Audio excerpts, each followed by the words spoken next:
ሰላም ጤና ይስጥልን ወደ ሸገር ታይምስ ቤተሰቦች እንደምን አላችሁ? የሰዓቱ ዜናችን ነው ተጀመረ። እንደተለመደው አበይት ነጥቦችን አስቀድመን እናስተዋውቃችሁ።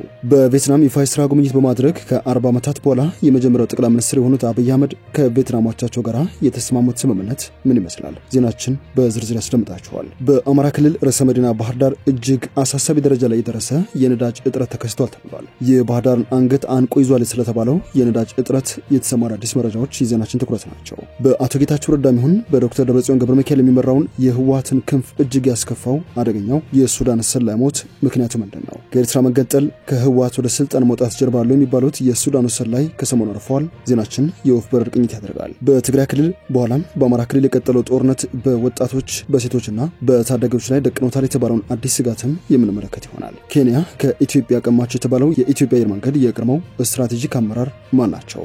ከዚህ ባለፈ የኢትዮጵያ መንግስት የአቶ ልደቱ አያሌውን ንብረት እንደወረሰ እየተሰማ ይገኛል። መረጃው ምን ያክል እውነት ነው? ዜናችን በዝርዝር የሚያስደምጣችሁ ይሆናል። እንደተለመደው እያደመጣችሁን አብራችሁን ቆዩ። የቻናላችን የዘወትር አክብሮታዊ ግብዣ ነው። ወደ ቀዳሚ ጉዳያችን እናምራችሁ።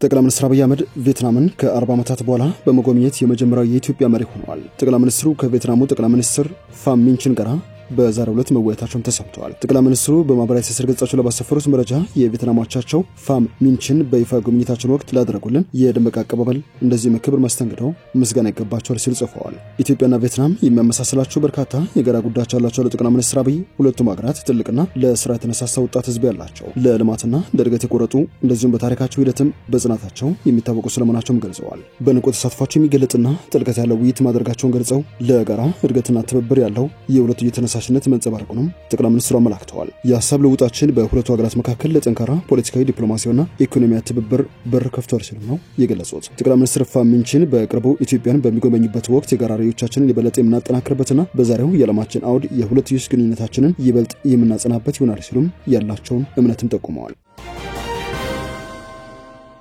ዜናችን ቀጥሏል። የኢትዮጵያ መንግስት የአቶ ልደቱ አያሌውን ንብረት እንዳገደ ተሰምቷል። የፖለቲከኛው ልደቱ አያሌውን ጨምሮ የሀብታሙ አያሌውና ዘመድኩን በቀለ የተባለው በማህበራዊ ሚዲያ የሚታወቅ ሰው ንብረት እንዳገደ የመረጃ ምንጮች ጠቁመዋል። መንግስት በእነዚህ በተጠቀሱት ግለሰቦች በስማቸው በአዲስ አበባ ከተማ የተመዘገበ ቤት ስለማግኘቱ አስታውቆ ከትናንት ሚያዝያ 7 2017 ዓ.ም እንዳይሸጥ እንዳይለወጥ እግድ ጥያለሁ ሲል ይፋ አድርጓል ነው የተባለው። በአማራ ክልል ርዕሰ መዲና ባህር ዳር ከተማ እጅግ መጠነ ሰፊ የነዳጅ እጥረት ተከስቷል ተብሏል። ከቅርብ ጊዜያት ወዲህ ነዳጅ ለመቅዳት በትልልቅ ኢትዮጵያ ከተሞች ረጃጅም ሰልፎችን መመልከት የተለመደ ሆኗል። የነዳጅ እጥረቱ የሚፈጥረው ችግር ሰዎች ከቦታ ቦታ በጊዜ ተንቀሳቅሰው ስራቸውን መከወን እንዳልቻሉ ይገልጻሉ። ባለንብረቶችና አሽከርካሪዎች በተለይ የስራ ጊዜያቸው በከፍተኛ ሁኔታ በነዳጅ እጥረት ምክንያት የሚፈጠሩ ሰልፎች እየባከኑ ስለመሆኑ ይናገራሉ። በአማራ ክልል መዲና ባህር ዳር ከተማ የናፍጣ ዘይት ለመቅዳት ተሰልፈው የሚታዩ አሽከርካሪዎች ነዳጅ ለመቅዳት በሰልፍ ቀናትን እናሳልፋለን፣ ወረፋ ሲደርስም ነዳጅ አልቋል ይባላል ሲሉ ምስክርነታቸውን ሰጥተዋል። እንደ ጀርመን ድምጽ ዘገባ በማደያዎች ተሰልፈው ነዳጅ ለመቅዳት እስከ 4 ቀናት እንደሚወስድባቸው የባህር ዳር ከተማ አሽከርካሪዎች የገለጹ ሲሆን እንደዛም ሆኖ ነዳጁ ሳይቀዳ የሚመለስበት ጊዜም እንዳለ ይናገራሉ። ማደያዎች ከታሪፍ በላይ እንደሚያስከፍሉ የሚገልጹት እነዚህ አስተያየት ሰጪዎች የቁጥጥር አሰራር መላላት የፈጠረው ችግር እንደሆነ ያምናሉ። ህዝቡም በወቅቱ የትራንስፖርት አገልግሎት እያገኘ ባለመሆኑ ለገንዘብ ብዝበዛ ተጋልጧል ባይ ናቸው። ማደያዎች ተጨማሪ ክፍያ ስለሚጠይቁና በህገወጥ መንገድ ነዳጅ ስለሸጡ በህጋዊ መንገድ ነዳጅ መቅዳት የሚፈልጉ ሰዎችም ተጎጂ ናቸው የሚሉት እነዚህ አስተያየት ሰጪዎች ህገወጥነቱ ድብደባንም እንደሚጨምር ይናገራሉ። የአማራ ክልል የንግድና የገበያ ልማት ቢሮ ኃላፊነት ዶክተር ኢብራሂም መሐመድ ነዳጅ ከወደብ በሚመጣበት ወቅት በጸጥታ ችግር ምክንያት ነዳጅ የጫኑ ቦቴዎች በየከተሞቹ ስለሚያድሩ በፍጥነት ወደ ማደያዎች መድረስ ባለመቻላቸው በየከተሞቹ ለሚታዩ የተሽከርካሪ ሰልፎች ምክንያት ናቸው ብለዋል። ሰልፎቹ ሁለት መልክ እንዳላቸው የገለጹት ቢሮ ኃላፊው አንደኛው በህጋዊ መንገድ የሚቀዳ ሲሆን ሌሎቹ ደግሞ በህገወጥ መንገድ እየቀዱ የሚሸጡና ተመልሰው ተሰልፈው የሚቀዱ ናቸው ብለዋል። ለነዳጅ እጥረቱ ምክንያቶች ባለተሽከርካሪዎች፣ ባለማደያዎችና አንዳንድ በቢሮ መዋቅር ውስጥ ያሉ ሰራተኞች ምክንያት መሆናቸውን ኃላፊው የጠቀሱ ሲሆን ከስራ ማገድ ጨምሮ ማስጠንቀቂያ የተሰጣቸው ሰራተኞችና የነዳጅ ማደያዎችም አሉ ባይ ናቸው። ዜናችን እየተደመጠ ይገኛል። ከሰሞኑ ህወሓቶችን እጅግ ያስከፋው የአደገኛው የሱዳን ሰላይ ሞት። ከሰሞኑ አንድ የሱዳን ወታደራዊና የደህንነት ቁንጮ ሰው ህይወቱ ማለፉ ተሰምቷል። ይህ ሰው ኤልፋቴ ኤርዋ ይባላል። ሰውየው ከ1960ዎቹ ጀምሮ የሱዳን ቁልፍ የውጭ ደህንነት ክንፍ ሆኖ ሲያገለግል የቆየ ነው። በሱዳን ከቀድሞ ፕሬዝዳንት መሐመድ ኑመሪ እስከ አልበሽር አገዛዝ ድረስ የአፍሪካን ቀንድ እየሰለለ ለሱዳንና ለግብጽ መረጃ እንዲያቀብል የተሾመ በቀጠናው ከታዩ አደገኛ የደህንነት ሰዎች መካከል አንዱ ነው። ዋነኛ ስራው ደግሞ የኢትዮጵያ ጉዳይ ነበር ተብሏል። በወቅቱ የኢትዮጵያ ማዕከላዊ መንግስት መንግስት እንዲዳከም ግራ ዘመም የሽምቅ ተዋጊዎችን መደገፍ በጦር መሳሪያና በመረጃ ማስታጠቅ ቁልፍ ስራ የነበረ ሰው ነው። ከ30 ዓመታት በላይ በዘለቀው በዚህ ስራው የኢትዮጵያ ካርታ በመጥፎ መልኩ እንዲቀየር የጎላ ሚና የተጫወተ ሰው ነው። ይህ ሚናው ህወሓትና ሻዕቢያን በመደገፍ የደርግ መንግስት እንዲወድቅ፣ ህወሓት የብሔር ፖለቲካው ጋራ የኢትዮጵያን ማዕከላዊ መንግስት እንዲቆናጠጥ እስከ ማድረግም የዘለቀ ነው ተብሏል። ከሱዳን እስከ ግብጽ እንደዚሁም መካከለኛው ምስራቅ ድረስ በተዘረገ ስለላ መረቡ ኤርትራ ከኢትዮጵያ እንድትገነጠል ተክቶ የሰራ ቁልፍ ሰላይ ስለመሆኑ ይነገርለታል። ከአቶ ኢሳያስ አፈወርቂና መለስ ዜናዊ ጋር የቀረበ ግንኙነት የነበረው ኢርዋ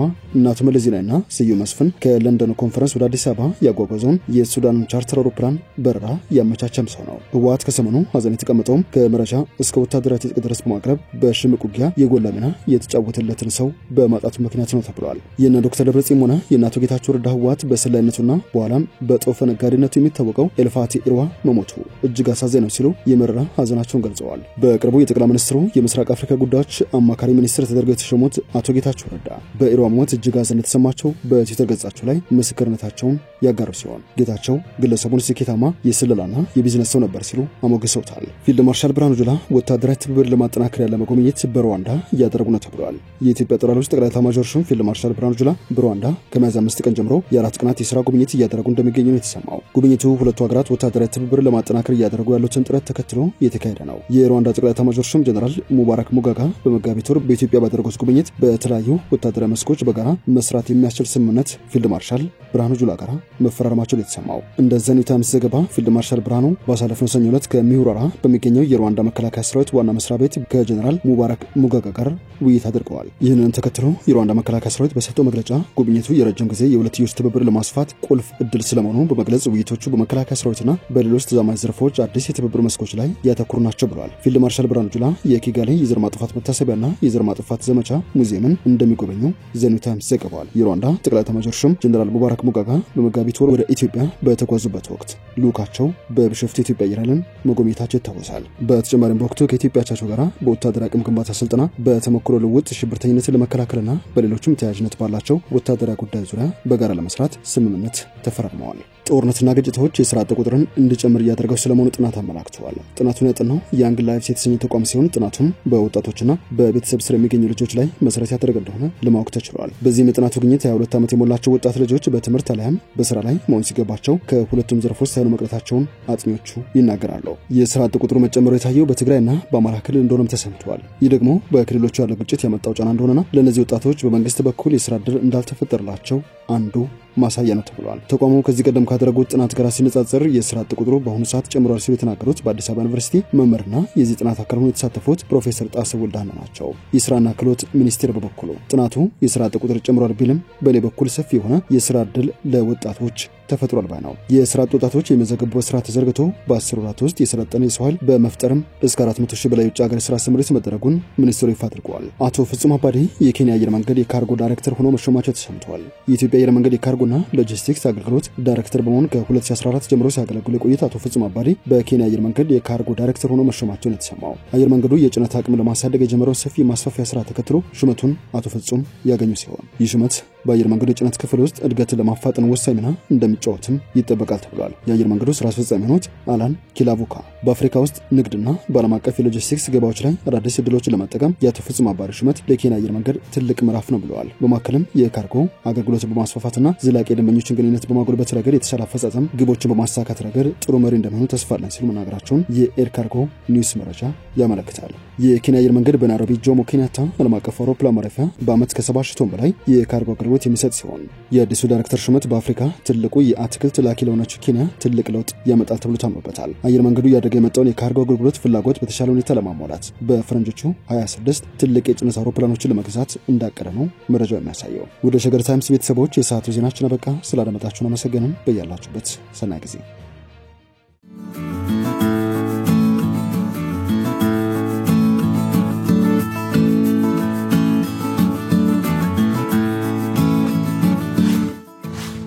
ሸገር ታይምስ ሚዲያን ሰብስክራይብ በማድረግና ደወሉን በመጫን ይከተሉን።